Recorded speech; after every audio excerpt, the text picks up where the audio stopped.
Nearly 10 months after Israel launched a war on Hamas in Gaza comes the biggest turning point yet. Ismail Haniyeh, the chief of Hamas, has been assassinated. Haniyeh was in Tehran to attend the inauguration of Iran's new president, Masoud Pezeshkian. While he had lived in Qatar for many years, Haniyeh had a home in Iran's capital. It was here around 2 a.m. local time that a guided missile struck the building. Hamas confirmed the news in a statement. Ismail Haniyeh, the head of the movement, died in a Zionist strike on his headquarters in Tehran after he participated in the inauguration of the new Iranian president. Iran's Revolutionary Guards also confirmed his death, saying Haniyeh's residence in Tehran was hit and he was killed along with a bodyguard.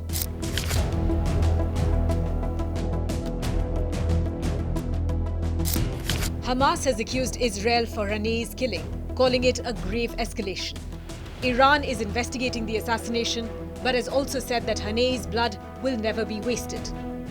Officially, Israel's military remained mum and said it doesn't respond to reports in the foreign media. Israel has a long-standing practice of conducting secret targeted killings within Iran's borders. Israel typically doesn't comment on its operations abroad, but this attack may have followed the same pattern as an Israeli operation which targeted Iranian air defenses around its nuclear facility in Natanz in April. But Israeli Minister Amichai Eliyahu wrote on X, "This is the right way to clean the world from this filth." He said Haniyeh's death makes the world a little better. Israel had vowed to kill Ismail Haniyeh and destroy Hamas after the October 7th attack that resulted in the deaths of more than 1,000 people, mostly civilians, in Israel.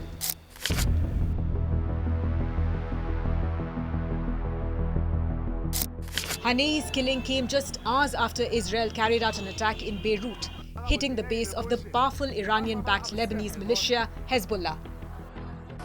The Israeli military claims it killed senior commander Fouad Shukr, describing him as the right-hand man to the Hezbollah leader.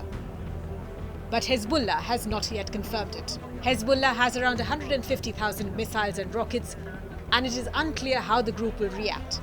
Having a high-profile figure targeted in its stronghold may be seen as a provocation that is too far, and a reaction is almost inevitable. The dual assassinations are heavy blows to Hamas and Hezbollah, but also raise the stakes for Iran, which backs both groups. They will fuel growing fears that a war in Gaza could spiral into a broader regional conflict.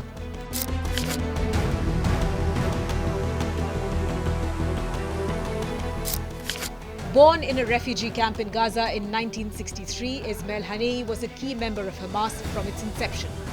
He was imprisoned by Israel a number of times, and at one point he was even expelled to South Lebanon for 6 months. In 2003, he survived an assassination attempt by Israel along with Hamas's founder. 3 years later, he was briefly the Palestinian Prime Minister after Hamas won elections. But a violent rift between Hamas and the other main Palestinian faction, Fatah, followed a year later. Widely regarded as a pragmatist, Haniyeh was said to have maintained good relations with other rival Palestinian groups. He was elected head of Hamas's political bureau in 2017. In recent years, he had lived in exile, moving between Turkey and Qatar. Haniyeh did not command operations on the ground in Gaza after leaving for exile in 2019. He had been playing a key role in negotiations over a ceasefire deal in Gaza.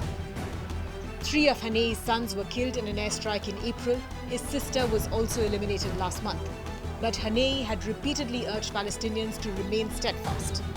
He had said his personal loss would not pressure Hamas to shift its position in negotiations.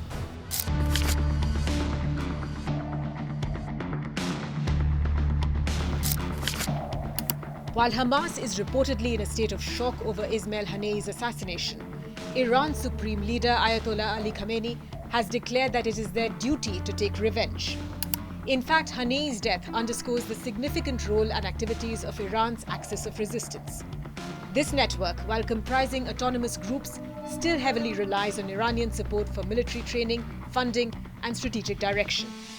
Haniyeh's death could shift the dynamics within the axis of resistance. The future of the Middle East stability and power dynamics will hinge on how Iran and its proxies navigate this loss of leadership amid the ongoing conflict in Gaza.